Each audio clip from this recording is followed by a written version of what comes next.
British వారి నుంచి స్వాతంత్రం పొందేందుకు మనం వందల ఏళ్లు పోరాడాల్సి వచ్చింది. విశాల దేశం, వేరువేరు మతాలు, కమ్యూనికేషన్ వ్యవస్థే లేదు. అంతకు మించి భాషలు వేరు. ప్రతి 5 కిలోమీటర్లకి సొంత భాషలోనే మనకు మార్పులు ఉంటాయి. ఇక వీటన్నింటినీ మించి కటిక దరిద్రం. దీంతో నాయకత్వాలు వచ్చాయి పోయాయి.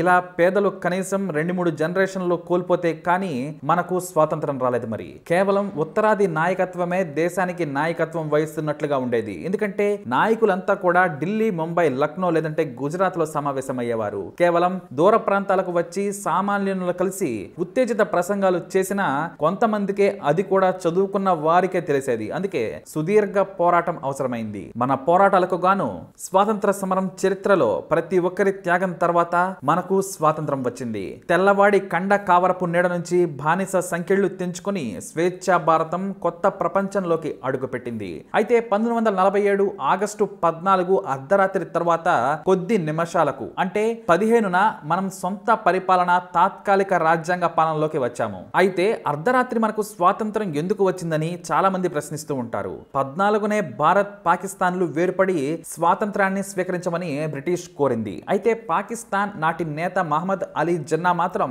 తొందరపాటుతో ఎప్పుడు దేశాన్ని ఏలుదామా, తన కీలు బొమ్మలను పెట్టి పాలిద్దామా అని వెంటనే పాలనా మార్పిడిని తీసుకుంటామని చెప్పడంతో నాటి మౌంట్ బాటెన్ 14నే పాకిస్తాన్ కు అధికారాన్ని బదలాయించి స్వాతంత్రాన్ని ఇచ్చేశారు. ఇక ఇటు భారత్ లో మాత్రం అధిక శాతం మంది మాత్రం అధికార లెక్కలు వేసుకుంటూ ఉన్నారు. ముహూర్తం చూసుకున్నారు. ఎవరు బాధ్యతలు తీసుకోవాలి అనే దానిపై లెక్కలు వేసుకుంటూ కూర్చున్నారు. ఇక తీరా జవహర్ లాల్ నెహ్రూకు అధికార రాజ్యాంగబద్ధ పాలన బదలాయింపు చేయాలని నిర్ణయించారు. దీనికోసం రాజేంద్ర ప్రసాద్ అధ్యక్షతన సమావేశమైన నేతలు ముందుగా గవర్నర్ జనరల్ గా మౌంట్ బాటెన్ ను నియామక బాధ్యతలు చేపట్టిన తరువాత నెహ్రూ అధికారం తీసుకుంటారు అని ప్రకటించారు. కానీ మనం ఏనాడు కూడా మౌంట్ బాటన్ ను గవర్నర్ జనరల్ గా గుర్తించలేదని కొంతమంది నేతలు వాదించారు. దీంతో గవర్నర్ జనరల్ గా బాధ్యతలు స్వీకరించాలని కోరకుండానే మౌంట్ బాటన్ అనధికారికంగా గవర్నర్ జనరల్ అయ్యాడు. ఇక ఆ తరువాత ఆగస్టు 14న పాకిస్తాన్, 15న భారత్ బాధ్యతలు తీసుకోవాలని బ్రిటిష్ ప్రభుత్వం తెలిపింది. ఆగస్టు 14వ రోజు మంచి ముహూర్తం. కానీ పదవి బాధ్యతలు, అధికార బదలాయింపులు చేస్తున్న మౌంట్ బాటన్ పాకిస్తాన్ లో ఉన్నాడు. దీంతో 15న తీసుకోవాలనుకున్నారు. శుక్రవారం, చతుర్దశి. బాగానే ఉన్న చాలా పనులు ఉంటాయి. అధికార మార్పిడి అంటే పత్రాలను తయారు చేయడం, అన్ని రాష్ట్రాల నేతల భాగస్వామ్యం తీసుకోవడంతో పాటు భారతదేశ ప్రభుత్వం యొక్క లోగోలు, పత్రాలను తయారు చేసిన వాటికి చాలా మంది అనుమతి అవసరమవుతుంది. దీంతో 17న 7:30 తర్వాత మళ్లీ అమావాస్య వచ్చేస్తుంది. కాబట్టి మంచి పనులను అప్పటి వరకు పూర్తి చేయలేమని పండితులు సూచించారు. లేదంటే 17న ఆదివారం చాలా బాగుంది, కానీ అప్పటి వరకు ఆగడం దండగని పెద్దలు చెప్పారు. అంటే మనకు ఆగస్టు 15 కాకుండా ఆగస్టు 17 అయితే బాగుంటుంది అని చెప్పారు. కానీ ఇది దేశానికి సంబంధించిన విషయం, అంత ఆలస్యం పనికిరాదని తేల్చి చెప్పడం జరిగింది. ఇక ఇటు బ్రిటిష్ నేతలు మాత్రం 14న పాకిస్తాన్ కు, 15న ఇండియాకు స్వాతంత్రం అని ప్రకటించేశారు. వాస్తవానికి 2 దేశాలకు ఒకే రోజు స్వాతంత్రం అని ముందే ప్రకటించారు.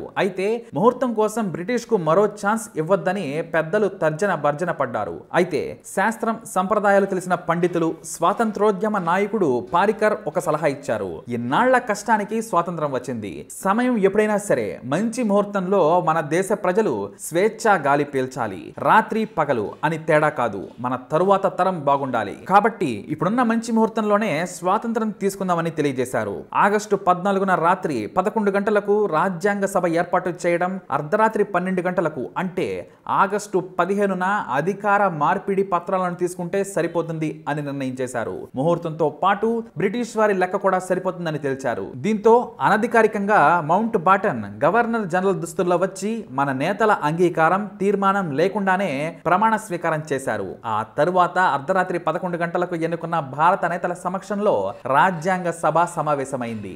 దీనికి మొత్తం రాజేంద్ర ప్రసాద్ నాయకత్వం వహించారు. తీర్మాన పత్రాలు, ప్రసంగాలు, టైం టేబుల్ మొత్తం పర్ఫెక్ట్ గా ఉండేలా చేశారు. దీంతో రాజేంద్ర ప్రసాద్ ప్రసంగం తర్వాత రాత్రి 12 కొట్టగానే అధికార బదలాయింపు తీర్మానాన్ని సభా నేతగా ఉన్న జవహర్ లాల్ నెహ్రూ ప్రవేశపెట్టారు. నేతలంతా చప్పట్లు కొట్టి ఆమోదించడంతో భారతదేశం అధికారికంగా స్వాతంత్రంగా మారిపోయింది. తెల్లవారుజామున గవర్నర్ జనరల్ పార్లమెంటు రాజ్యాంగ సభకు వచ్చి వివిధ దేశాల నేతలు భారత్ కు శుభాకాంక్షలు చెప్పిన లేఖలను ఆయన చదివి వినిపించారు.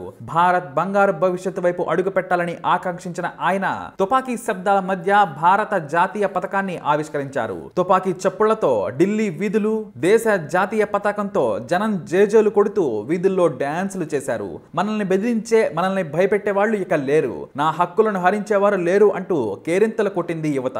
ఆ తరువాత మంత్రుల ప్రమాణ స్వీకారం నుంచి రాజ్యాంగ రచన వరకు కూడా ఒక్కొక్కటిగా చకచకా జరిగిపోయాయి. అలా మనకు అర్ధరాత్రి స్వాతంత్రం వచ్చింది. ఇక మనకు వచ్చిన స్వాతంత్ర్యంలో సామాన్యుడి జీవితం మారిందా లేదా అనేది మాత్రం మనకు మనం తేల్చుకోవాల్సిన విషయం. ముందు నుంచి కలిసి ఒకే దేశంగా ఉన్నామా లేకుంటే బ్రిటిషర్ల మూలాన కలిసామా అనే విషయం మనం పక్కన పెడితే, అయితే వాస్తవం మాట్లాడుకోవాలి అంటే మన దేశంలో ఒక చోట నుండి ఎటువైపు మనం వెళ్ళినా సరే ఊరికి ఒక మాట ఉంటుంది. అలాగే అన్నిట్లో కూడా తేడాలు కూడా కనిపిస్తాయి.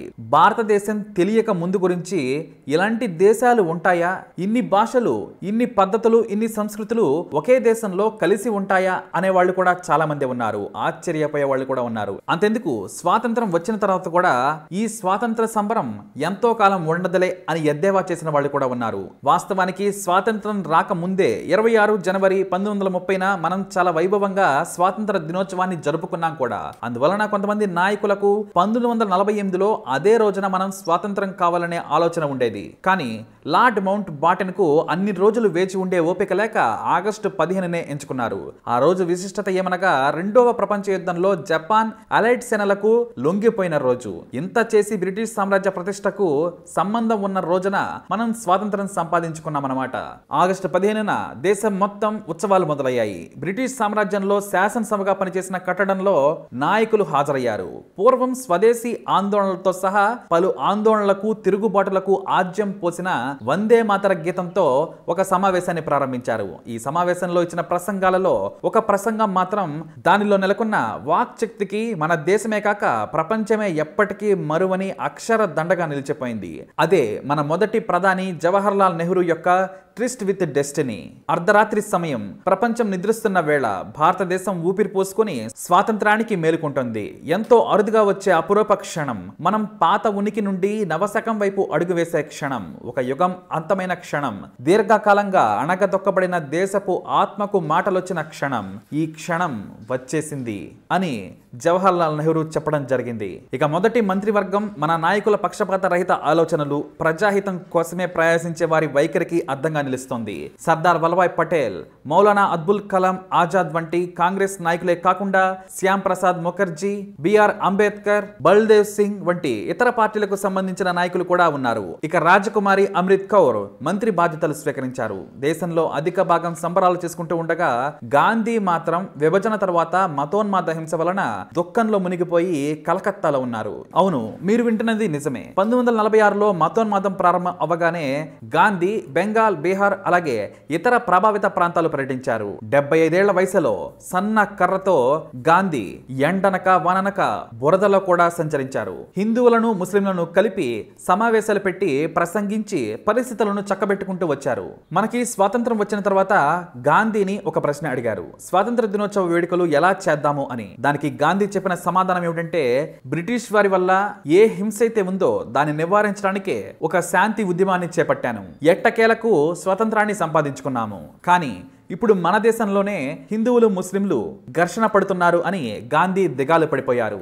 దేశమంతా సంబరాలు చేసుకుంటూ ఉండగా ఆగస్టు 15, 1947న గాంధీ ఉపవాసం స్వీకరించారు. ప్రార్థన చేసుకుందామని నిర్ణయించుకున్నారు. అలా గాంధీ ఆ రోజు ఎక్కడా కూడా జెండా ఎగురవేయలేదు. మనశ్శాంతితో ప్రార్థన చేసుకుంటూ గడిపారు గాంధీజీ. ఏది ఏమైనా ఆగస్టు 14 నుంచి ఆగస్టు 15 అయిపోయేంత వరకు కూడా మన దేశంలో చెలరేగిన ఘర్షణలు కానీ అలాగే ఉత్సవాలు కానీ చరిత్రలో నిలిచిపోయాయి. మన స్వతంత్ర పోరాట యోధులకు తప్పకుండా సెల్యూట్ చేద్దాం. జై హింద్.